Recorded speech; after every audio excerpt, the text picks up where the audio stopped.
Thanks for tuning in to the Urban Scope podcast. I have to address the recent Shador Sanders hate, especially after the performance that he had in his first preseason game with the Browns.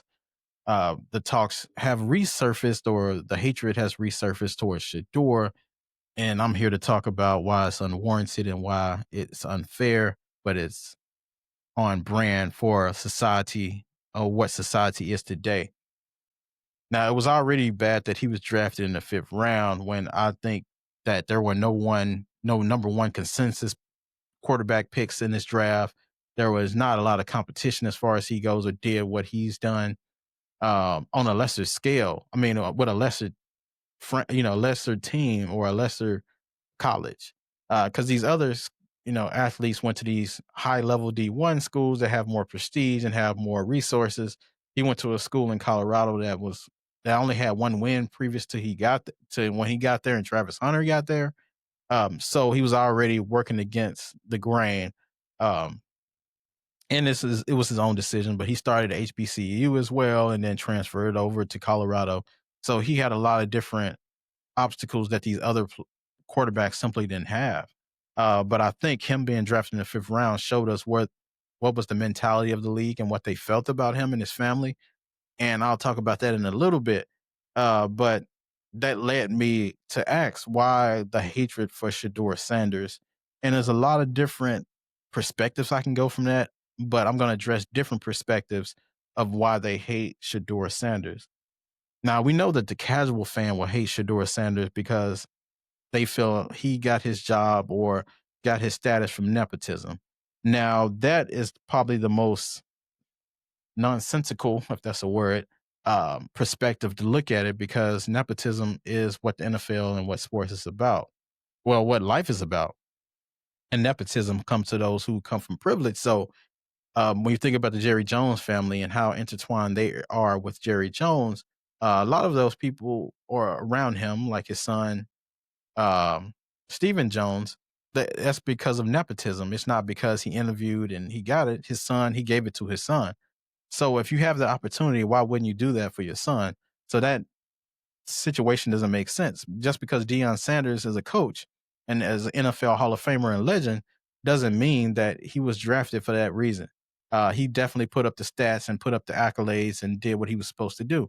Didn't have the best record because he played against some of the top competition and didn't have the necessarily pieces around him. He just had like Travis Hunter and a couple pieces, Jimmy Horn Jr. and pieces like that around him, but he didn't have a lot. The Manning family, they have benefited from nepotism for decades. Their dad, uh, Archie Manning, he was a quarterback and then was able to pass that privilege down to Peyton and Eli, and Peyton and Eli passed that privilege down to Arch Manning, who's at Texas now. When he gets drafted, I'm pretty sure that argument won't come up. But that just makes sense why the nepotism argument doesn't make sense at all. Um, from the perspective of the owners, and I hate the word owners in sports, especially in the NFL, because it's such a predatory league. It feels like that plantation slave mentality that they owning things and owning people, and it just feels wrong. So I'm going to use CEO for this situation. So I think the CEOs don't care for Shador because they know he doesn't need he don't need them. Because usually when they draft these high level talents or these players that with these skill sets that come from single parent homes or come from urban neighborhoods where they don't have a lot of resources and they have to take anything that they give them or can treat them any kind of way. They know they can't do that with Shador Sanders. He comes from a family that knows the NFL, that's a Hall of Famer, that's a legend, that's you know respected across all the elements or across all of the worlds that cross the NFL.